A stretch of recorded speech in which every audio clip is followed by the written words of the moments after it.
Hello and welcome to New York Theater Barn's New Work Series. I'm Joe Barros and I'm the Artistic Director. Hello, and I'm Jen Sandler and I'm the Associate Artistic Director. It's Wednesday night and I'm coming to you live from my friend's home in the Fire Island Pines. Oh my God, Joe, did you have a nice walk on the beach after our broadcast last week? I sure did. Thanks for asking. I give him a lot of flack because I'm in rainy, very thunderstormy. You'll probably hear thunder during this broadcast in New York City Hell's Kitchen. There's one. Tonight, we're excited to present excerpts from the new musicals Americano and TENN. That's right. This is the 16th free virtual installment of our New Work Series. Yes, that means we have presented 36 new musicals and 60 writers since March at no cost to our global audience. Wow, 36 new musicals and 60 writers. Tonight's broadcast will also be simulcast to Broadway on demand. Yes, and all of the artists who have participated in our virtual programming have donated their time and their talent. Because of all these artists, we have been able to keep theater and the development of new musicals alive during this very unusual time. Yes, and with that said, over the span of 17 weeks, more than 51 million Americans have filed unemployment claims across the country. This amounts to nearly 15% of the U.S. population who are now out of a job. We want to urge government leaders to extend PUA, Pandemic Unemployment Assistance, and we need your help. Absolutely. Pandemic Unemployment Assistance, if you aren't familiar, provides coverage to the self-employed, gig workers, and others who are not eligible for traditional unemployment insurance. And it also supports an extra $600 a week to those who are getting normal unemployment as well. Absolutely. So please join us in signing the petition to extend COVID-19 emergency unemployment assistance through December 31st, 2020. We've included the moveon.org link to sign the petition in the description of this video below. We wanted to end this section with a quote my wise friend Alexandra Silver recently said. She said, "It is my great belief that artists will be the essential workers of tomorrow." And this is something I firmly believe, and I know so many this has really spoken to a lot of people in our communities, and she said that.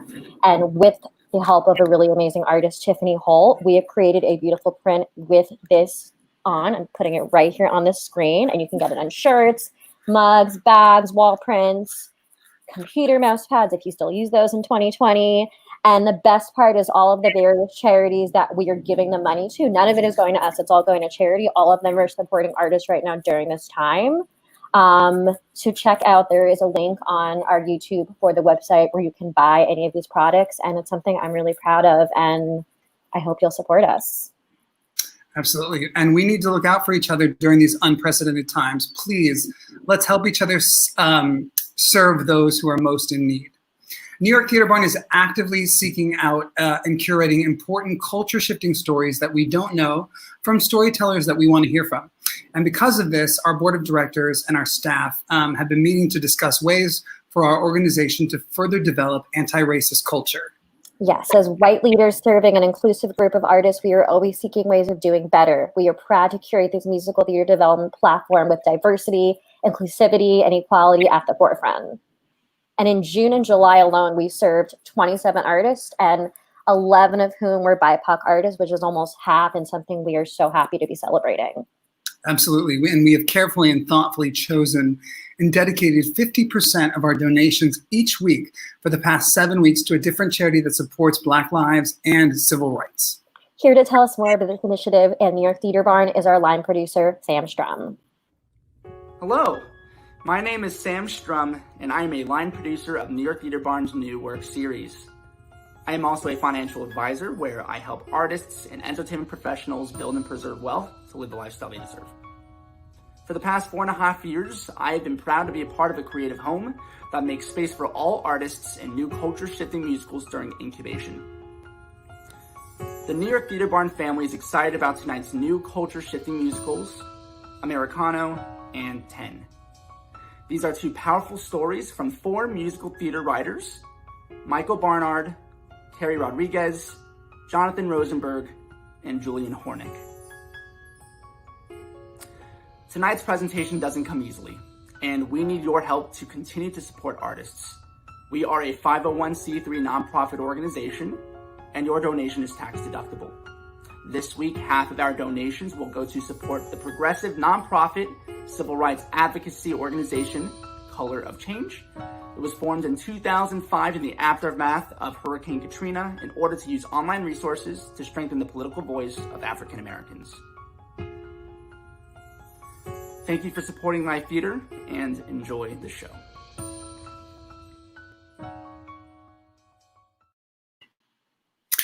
Thank you, Sam. We are excited to support Color of Change. Yes, and we are also very excited to support next week's charity, which is Campaign Zero. Campaign Zero is a comprehensive platform of research-based policy solutions to end police brutality in America. What organizations do you want us to know about? We want to hear from you.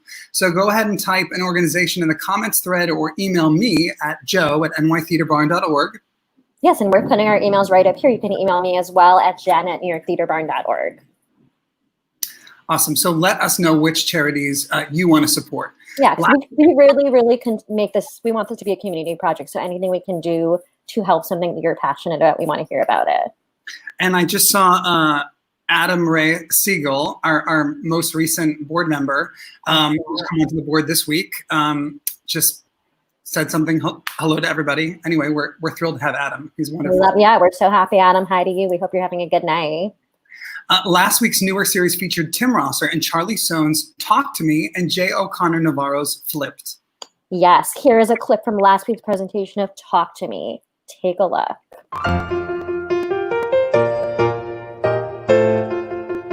So New York City Children's Theater, which is a really lovely theater company, was commissioning initially like short musicals about kids and technology. This article caught my eye. It was in the New York Times about his mother whose son was on the autism spectrum and had made friends with Siri, and the Siri app had sort of allowed her son to, there are all these things about Siri, like Siri will talk at your own speed, like Siri will answer the same question multiple different times, Siri. What can I help you with? How long is the Abbott Ice Shelf in Antarctica? The Abbott Ice Shelf is 250 miles long. How long is the Abbott Ice Shelf? The Abbott Ice Shelf is 250 miles long. How long is the Abbott Ice Shelf in Antarctica? The Abbott Ice Shelf is 250 miles long. No one else answers my questions. You do. Makes you easier to talk to. Thank you. That's what friends are for. Friend? She couldn't get her son to engage in the ways that Siri could, and through watching her son interact with Siri, she learned sort of about how to step outside of herself. There's so much more I want to know, so many ways I want to grow, but I can't do it on my own. You let me talk at my own speed, you give me answers that I need. Could my salvation be a phone? When it's just me like it's been before, then it's just me wanting something more. And this is sort of the broader idea in Talk to Me, but just the space where it would be really good to have representation of like all kinds of neurodiversity is kind of a kid show. It's like, so kids can go and be like, right, I'm just okay. Yeah, I'm just someone who needs to be met halfway. Like the world is inflexible, and it's not me. Jessica invites Graham to the upcoming school dance, and because she's so type A, she decides to make it her job to make sure the dance is properly set up for him. Fun. Dear Mr. Torres, I'm ready to inform you that Graham Turner will be attending the dance this weekend, and thusly, several changes should be made. Music kept at a lower volume, strobe lighting or other effects avoided, and perhaps a designated space where he can go if he needs a break. Happy to discuss this with you further. Sincerely, Jessica Carner, 6th grade. Go Jaguars. No, there's nothing in the world more fun. Ooh, no, there's nothing in the world more fun. No, there's nothing in the world more fun.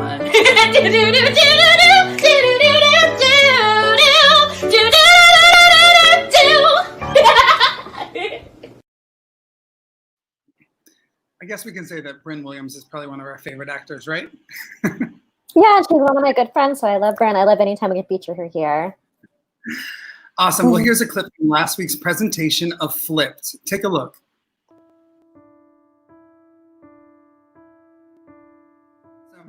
Well, we are so excited to be chatting with you about your show. especially since tonight's presentation will mark the first performance of any material from Flipped in development. Yes. So what inspired you to tell the story of Flipped? I think I've always wanted to write the first generation Film story. That's always been on my shelf of something that I knew I was one day going to write. The last 4 months have just been filled with such difficult conversations and really deep, hopefully deep self-excavation about how to exist like as a person of color, much less as an artist of color. So I do feel a bit of a responsibility to give voice to my specific community. And I really want to give them the opportunity to play themselves because they never get to do that. How do you solve a problem like Maria, Penelope, Santos de Guzman? You say yes, you discern, you say yes, and you learn that second guessing's getting in your way. Count your blessings every single day. Faith will grow. I say yes to the I don't know.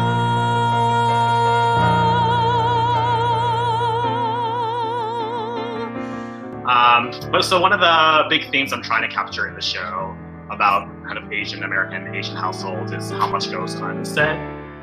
So this moment is Lorenzo, the show's protagonist, finally trying to get through to his mother, Estefania. What do you think? This is a country made up of islands, and our complicated history's far from done. It's just begun. And in this country of many islands, there's no hiding from the unrelenting sun. No more hiding from your unrelenting sun.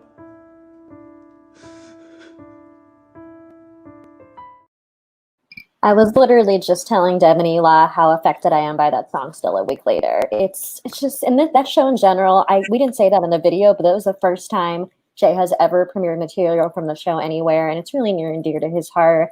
I've seen so many people on social media in the last week saying how much it affected them, and that's why we do this right now. Totally. Both of those songs really made me emotional today when I was seeing them being edited into this. I mean, JG Magapugai and Dev and Ela, I mean, how lucky are we?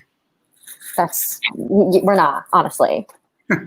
But let's get on to tonight's entertainment. Our first musical tonight is Americano. Following his childhood dream of enlisting in the Marines on his 18th birthday, Tony is devastated to learn that he is an undocumented American immigrant. Americano casts a profoundly human light on what it means to be a dreamer. And now joining us from their homes and in various time zones are the writers, director, and the person who inspired the story of Americano, Michael Barnard, Carrie Rodriguez, and Antonio Valdovinos. Hi. Hi, guys. Hey, thank you for being here. I know we were just telling you how you were so jealous of your weather. You don't have thunderstorms right now. We're jealous of your weather. Right. Yeah. I know, Carrie, you're coming to us from Texas, and Michael and Antonio, you are in Arizona, right? That's correct, Phoenix. Yes. And before we dive in, we just wanted to acknowledge that one of your teammates is not here, Jonathan Rosenberg. Awesome. So, Michael, you are the director and co-book writer of Americano, and you're the artistic director of the Phoenix Theater Company. The company began in 1920 and is among the oldest continually operating theaters west of the Mississippi River. The Phoenix Theater Company believes the arts are essential because they foster the hero within. I love that. Creating a greater understanding of cultural and political differences. So it seems fitting that a border state theater company would tell a story about a dreamer, a young undocumented immigrant who was brought to the United States as a child. This is such a fascinating story. What inspired you to want to tell the story and as a musical? Well, this project began actually with another project, with a different project.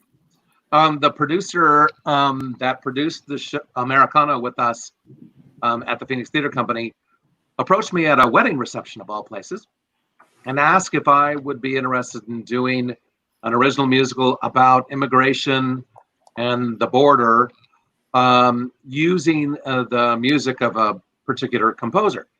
And I said, okay. And I said, if you're really serious about this, let's get together. Well, we worked, long story short, we worked on this project for almost a year, and that's where Jonathan Rosenberg was brought in as the writer, et cetera, and I was helping to develop it, et cetera, et cetera. The project never really got off the ground, and but we were really, the more we got into the whole immigration, border issues, and et cetera, it became important that we really wanted to do something that was very human, beautiful, extraordinary, brave. And so we took on the subject of DACA because that was becoming a very hot topic in Arizona at the time, as well as any other border state. We started searching the internet. Long story short, we found Tony's story. And out of the blue, we contacted him. Poor guy was probably flabbergasted because A, he'd never been spoken to about telling his story. He didn't even know that much about musical theater, much less telling his story live on stage. And I'm not sure he even thought this was going to happen. But he came in, we talked to him for about 2.5 hours. And at the end of it, I knew we had an amazing, amazing story. Tony's story of humanity, bravery, never giving up, not having any fear, believing in this country, knowing that he belonged here. And he gave, oh my God, the story is just truly profound. Wow. And our audiences, literally our audiences ate it up. So the story was so broad and so important to tell that we knew we needed to have original music, and we definitely felt like it was extraordinarily important to have Hispanic, Latino voice. Ultimately, we found Carrie Rodriguez in Austin, Texas. Choreography by Sergio Mejia, who was an amazing choreographer that I knew from Disney days. Sergio Mendoza, a major musical arranger out of Tucson, Arizona, and famous for his sound, and all came on board together with Jonathan and I to tell Tony's beautiful story. So we're going to show a short clip from the show at Phoenix, and then we're going to talk to Tony and Carrie. Great. Americano is going to be an incredibly entertaining show. True honesty, I never would have ever imagined my story being a musical. My lifelong dream was to be in the Marine Corps. He goes and talks to a recruiter. In that meeting, he realizes that he may not be a citizen of the United States. The story that we are telling is about a dreamer from Phoenix, Arizona. You're going to leave thinking.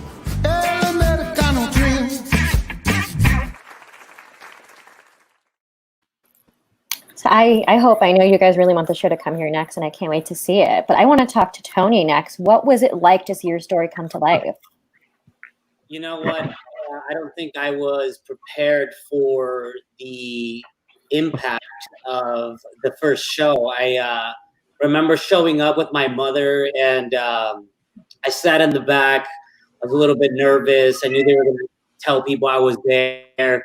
But when the show started and, it progressed on, I could not handle my emotions, and I just started pouring out. And I think it was just unbelievable for me to experience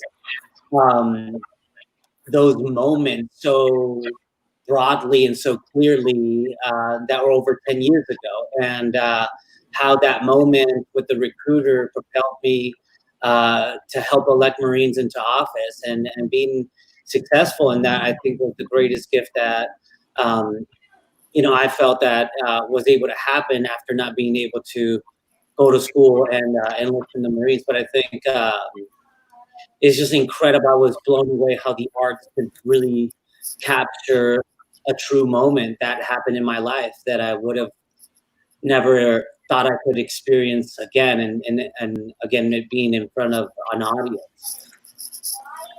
Awesome. Thank you so much. The piece is so exciting, and it seems like it's embracing a real sense of community, as we're seeing from the comments here. So Carrie, how did you become part of this team, and what's it been like to give a musical voice to this story? Well, I mean, it's a huge honor to have just a role in this telling. When I got the initial phone call, it was definitely a shock because I'm a folk singer-songwriter. I have no experience in musical theater, zero. I had barely even been to see any musicals, I have to admit. I'm now catching up little by little. So yeah, after the shock of why are you calling me?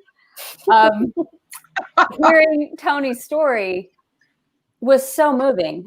What Tony has managed to do with his life, dealing with so many limitations without that documentation is just incredible. And I was like, no matter how hard this is, and I'm sure this will be harder than anything I could imagine doing.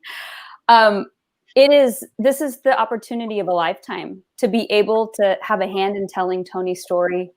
And I mean, the goal being telling this human story to people from all sides of the political spectrum and hopefully moving people and making them rethink things. So yeah, it's a huge honor. It has been truly the most challenging thing I've ever done in my life so far, musical life. And I know we're going to see 2 performances tonight from Sean Ewing, who played Tony in your production. What is the first song we're going to see tonight? Yeah, so we're going to see Come and Join the Marines. It's actually kind of a medley of that song and a song called Me Llamo Valdovinos. But in the show, this is, we've heard a lot from young Tony in the beginning of Act 1 about his dream to become a Marine. And he's so patriotic and he loves everything about the Marines. So this is Tony's daydream of actually being a part of the Marines. And it's a big dance number and there are a bunch of Marines. Big party. Let's take it to Sean.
Our freedom's worth a fight, Americano through and through. Me amo Bandidos, mess with my country, mess with me. Me amo Bandidos, born in the land of liberty. Me amo Bandidos, you mess with my country, you mess with me. Me amo Bandidos, born in the land of liberty.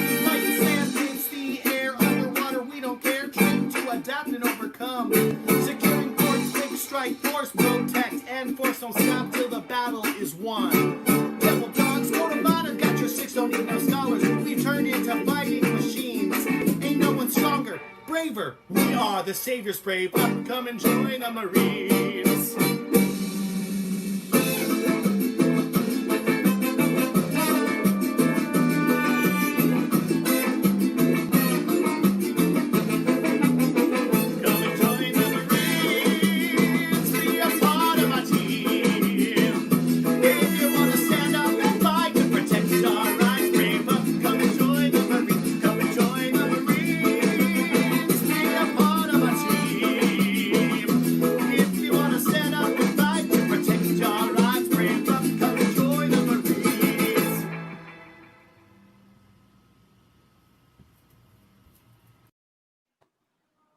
I mean, how can you not dance to that? Jen and I are over here like, yeah, we can't stop moving. Choreography was amazing by Sergio Mejia. Great. Yeah, it was really fantastic. It's such a kinetic piece. I got to see the B-roll, and it's very, very exciting. Well, we are at such a crossroads in the world politically, socially, and economically. So, Michael, what has the response been like from Phoenix audiences? Well, I have to tell you, I was literally blown away. We worked very, very hard to, even though this has a, political side to it, we tried very, very hard to tell Tony's true human story. He and his family and his friends and his beliefs and his faith and his bravery. And I have to tell you that it shined through and through. And because of that, conservative and liberal from the far ends of the spectrum, to which Arizona audiences definitely have both, came together in an amazing way. And they supported it, loved it, embraced it, talked about it. It was a huge hit for us, and it's outsold any original production that we've ever done. It was one of our top grossing shows in 100 years. So it was an amazing, amazing experience. Well, I just want to give a shout out. I know we have the wonderful Ken Davenport on with us tonight in the comments, and he's part of your development for your next steps. And he's That's great. Very true. He's doing so many great things for the theater community right now. So we just want to say thank you, Ken, for being here and for what you're doing with Americano and so many other shows. So what is our last song tonight? So we're going to hear the song that closes Act 1. This is called The Dreamer. And this happens right after Tony has just found out that he is not an American citizen and that his parents had not shared this information with him. So he had just left he had gone to the Marine recruiter's office on his 18th birthday. They started asking questions. Well, what about your social? He goes home, he confronts his parents, completely devastated. And this is where we end Act 1.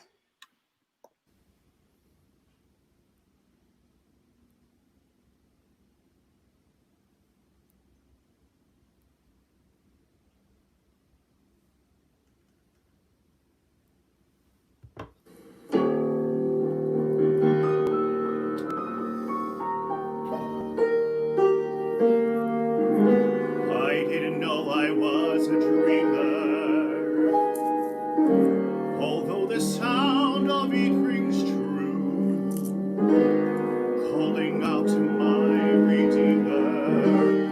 Nothing is what I thought I knew, a family built on living lies. I was too blind to realize that I've always been a dreamer, without a land to call my own. A crooked line, a jagged border, one step inside and you are free. The other way is out of order. Now it's impossible to be a man who stands up for what's right, the bravery who joins the fight.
My God, that final no. Great, John. That's just silly, guys. We have Jonathan Rosenberg, your collaborator, is here, and he says hi and thank you. Jonathan. Hey, Jonathan. Well, thank you all so much for this beautiful presentation, and we can't wait to see what's next for Americano. And Tony, thank you for telling your Thank you for having us. story. Yeah, thank you for telling your story, Tony. This show is so important, and people need to know about this. Yep.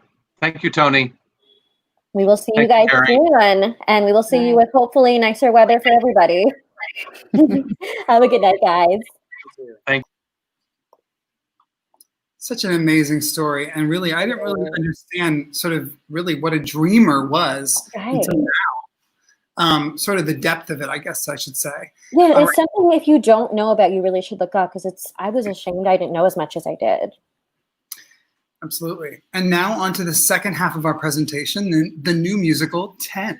Based on the early life of Tennessee Williams, the new musical TENN has book, music, and lyrics by Julian Hornik.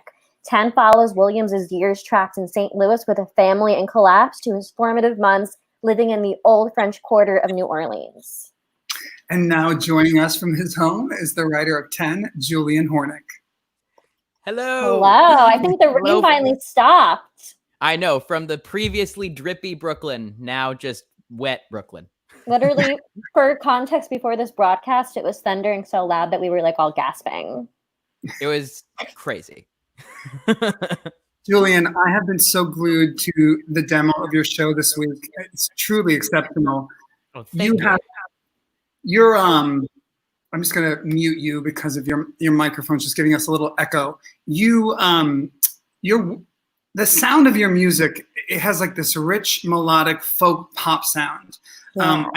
It's so exciting, and I've been so moved by not just the music but your lyrics. And there's been some lyrics that have really sat with me today. So maybe I'm broken, I'm trying to break free. I made an impossible wish that tonight I'll go to sleep with one less shame to keep. I absolutely, that's been with me all day long, and I had to write it down.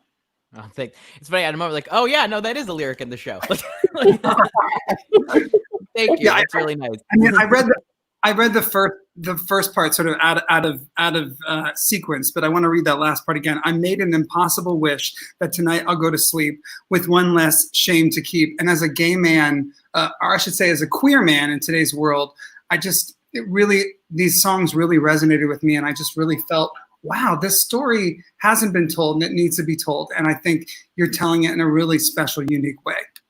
Thank you. Yeah. I mean, to the point of queerness, I mean, that was what drew me to Tennessee. Like, unquestionably, it was picking up his memoir and realizing how completely unabashedly gay he was in a time where that was just not a thing that never mind a like cult figure might be, but a like mainstream nationally recognized playwright would be writing about his hookups in Provincetown in his like best-selling memoir. Which like everybody does now, so he paved the way. Exactly. No, truly a trailblazer on so many fronts. And what the memory inspired play, the Provincetown hookup. Truly. What inspired you to tell this story? Because I think, is this the first musical ever written about Tennessee Williams? You know, I'm not sure. It's maybe the first one with a ton of acoustic guitar. I don't know. But and you're specifically targeting his early life, which I think is so important. Exactly. Yeah. No, I mean, I can say the reason for that is very simple, which is I started writing it my junior year of college. And so I was like, oh, I became obsessed with him and with his memoirs. And the more I read up on him and read his work, I just sort of fell in love with him. And actually my initial impulse was to write a show where he's super old and near death and looking back. And it was a talk with a professor mentor of mine early on who was like, why would you do that when this is where you are in your life and you can speak so immediately to this feeling of something's coming, and I don't know what it's going to be. And there's so much of that in his story. And I was like, oh yeah, no, that makes abundant sense. And so that was where it really became reframed as this honing directly into his early life. Awesome. Well, the show has been part of the Rhinebeck Writers Retreat, which is run by Kathy Evans, the former executive director of NAMT, who we love. And on Saturday, Jen and I are excited to support the musical Half the Sky, which was featured in our new work series in Rhinebeck's virtual Meet the Writers of their current virtual retreat. So besides Rhinebeck, where else has the show been developed and incubated?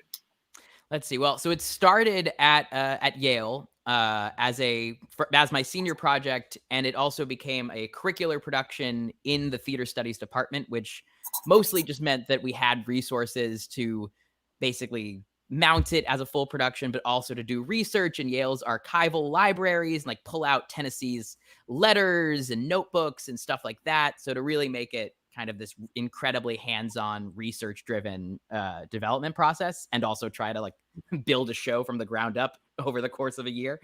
And so then when I graduated, I took the piece to the ASCAP workshop in Los Angeles at the Wallace Annenberg Center, and Stephen Schwartz took his knife and cut it open and dug around a lot and then gave me a pile of notes.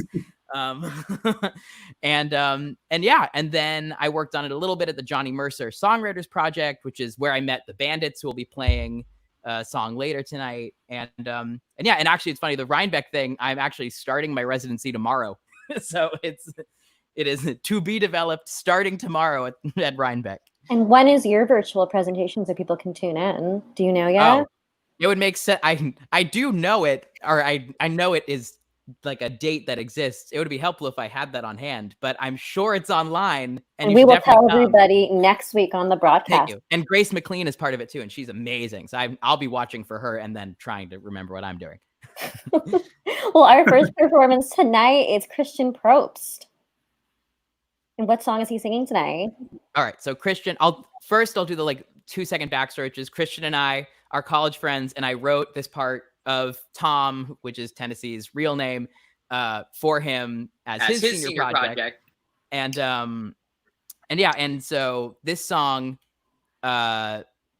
is it's Impossible Wish. All right, there we go. I had a moment like, oh my God, which one is it?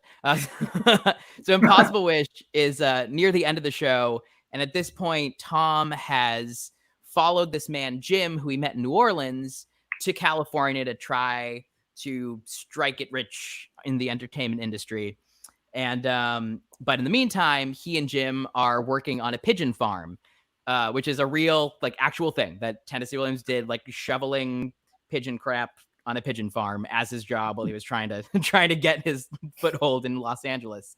And in this song, Tom is realizing that maybe he actually didn't follow this man to California for what California had to offer so much as for what this man had to offer. Let's hear the song. That's Impossible.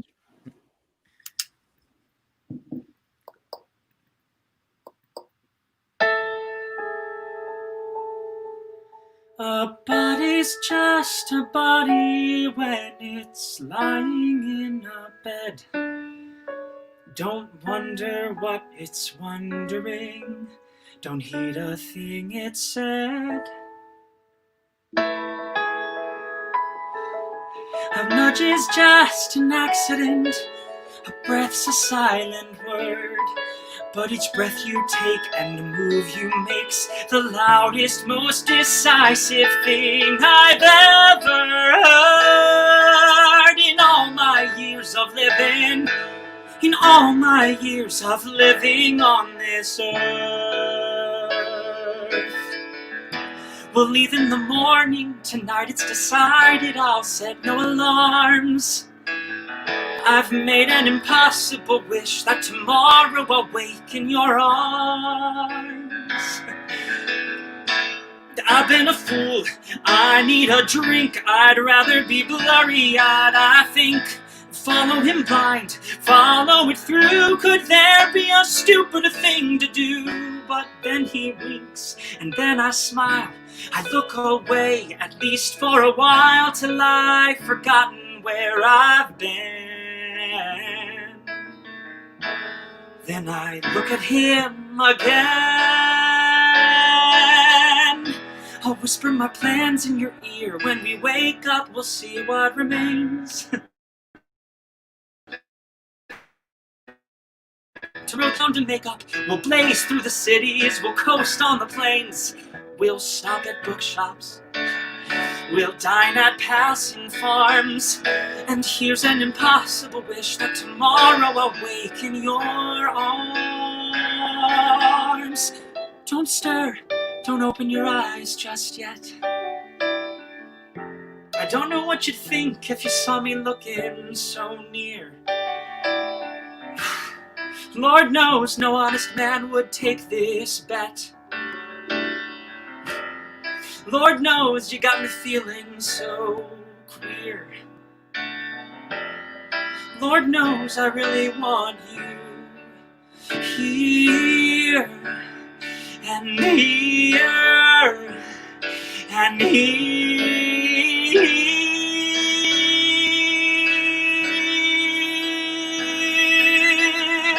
There's so much I can't say that's trying to break free. I'm praying for potions, for spells, for charms. I've made an impossible wish.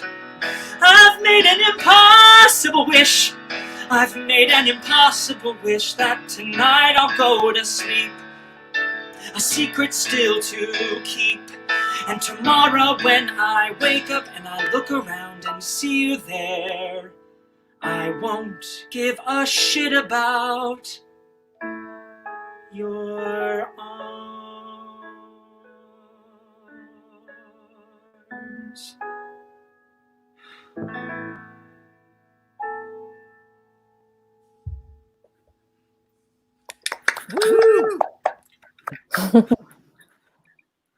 My mother texted me in the middle of this song and said, a pigeon farm? I would be tortured there too. Exactly. Oh, I love that song. I love that song. Wow. So it's so surreal to hear Christian singing too. I mean, like, it's been so long, and I just can't wait to be in a room with you and do it in person again. Me too. And I know before this, you could see Christian on the Book of Mormon tour, and we hope, I know you said this is the first time you've sung in 4 months, and we're so glad we could provide that. Yeah, that'll work. So much. So let's hear about the second song, which is a trio. Yes. All right. Before I do that, my roommate just texted me the date of my Rhinebeck thing. It is Saturday, August 15th at 6 p.m. There we go. Now I've done my due diligence. I'll just put that on the chat. Saturday, August 15th at 6 p.m. I think is what I just, yes. And anyways, so the next song is called Blue Devils. And this one is going to be performed by a band called Bandits on the Run. And they're just completely amazing human beings and musicians. And I'm totally obsessed with them. And I met them at the Johnny Mercer Songwriters Project at Northwestern, which is basically this conglomeration of a bunch of songwriters from different genres. And you spend a week just writing as much as you can and getting it critiqued and torn apart and putting it back together. And they're brilliant musicians. And so this song is basically about the sort of neuroses that drove Tennessee to write. And he referred to them in his journals as Blue Devils, but they were definitely sort of this sort of like kind of a constant sense of haunting that he felt basically, unless he didn't write, it would eat him up. And writing was a way to excise them, or at least to utilize them in some way. And so this song is the physical manifestation of that. We have a little intro video from them first. Hello, we're Bandits on the Run. I'm Regina Strayhorn. I'm Sydney Shepard. And I'm Adrian Blake-Ensko. And we're joining you from an orchard in Washington State where we just recorded an EP at Bear Creek Studios.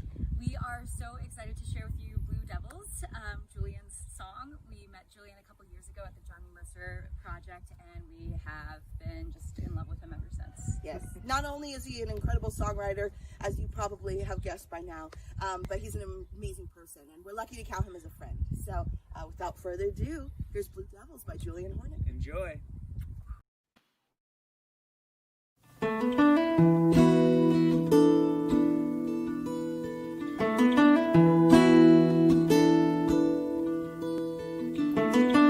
There's power in these white keys. There's power in the clack and clink. There's power in a spring load. There's power in a band of black ink. Oh boy, we'll treat you right. Oh boy, just touch us lightly.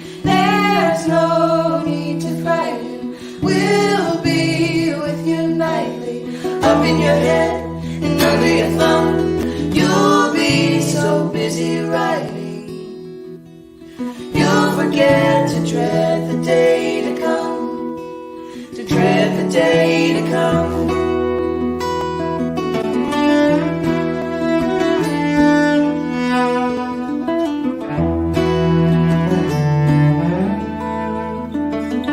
I see you met my friend Winston.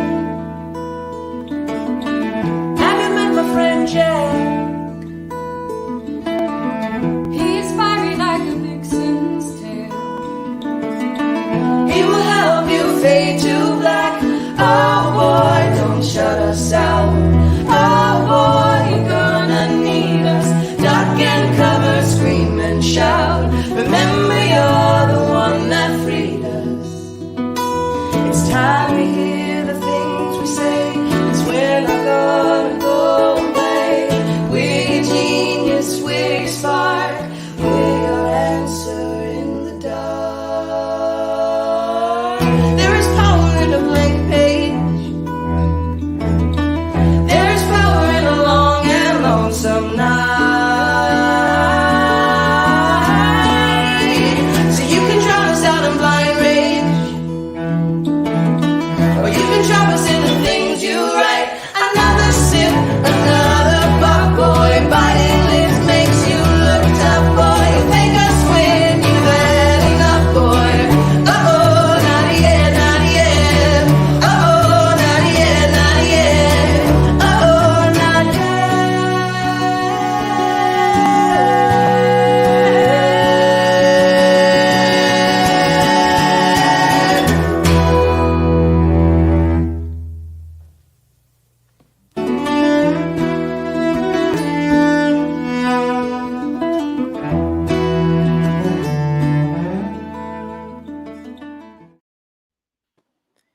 Love those end credits. They're so cool. They're so good. And I know Sydney, if you're a fan of Seattle theater, I've seen her, well, I've heard about her in a lot of shows there. Oh yeah, they're each individually such amazing performers, and then when they come together, it's just like the craziest Right. super group. I'm like, I mean, I I'm need- lucky they're my friends, but I'm also just like the most obsessive fan. Like I almost wore my Bandits shirt for this. It's like maybe a bit much, but I need everyone, to- all of them, they're amazing. I need to know the other two now, because Sydney, I've always been a fan of Sydney's. Yeah, Regina, Adrian, Sydney, they're unreal. All of them. So this show, we're so excited Awesome. to Well, yeah. see what happens with it post this pandemic. What are you most excited about with it after? Like, what are your hopes for the show? Oh, I just can't wait to get back into rooms with people. I mean, this show in particular is interesting because it really it was very much of its time for me in that I wrote it as I was getting ready to graduate from college, and when I was writing it, I felt that it was really about uncertainty and not knowing what comes next, but sort of that excited sense of like it could be anything and here we go. And now it sort of entered that phase again of like, all right, here's a paradigm shift. You're not graduating, but the world kind of is graduating from something to something else, and none of us knows what that's going to be. So it sort of feels like, you know, on the precipice of something again, and there's something to mine in that. And I'll do my part to write what I feel for the next chunk of time when I'm alone, which I guess is the job of the writer. But the only reason I do that is because I can't wait to get it on its feet with a bunch of collaborators again and see how they feel. Well, it's a very special show, and I'm so happy that it's bringing people together tonight. So thank you, Julian, Christian, and Bandits on the Run. And you can catch them on the Rhinebeck Writers Retreat, Saturday, August 15th at 7 p.m. We'll see you soon, Julian. Thank Have a you good night. so much. Well, that's our show for tonight. Join us next Wednesday, July 29th for our next new work series. We will feature excerpts from the new musicals A Crossing and Forget Me Not. Not 10. A Crossing is written by Mark St. Germain and Zoe Sarnik and is directed and choreographed by the amazing Joshua Bergas. And it is also a collaborative project with the Calpulli Mexican Dance. Yep, and Forget Me Not is written by Joey Contreras and Kate Thomas. So thank you for tuning in tonight, and thank you for supporting live theater. Joe and I look forward to seeing you next week. Thank you and good night.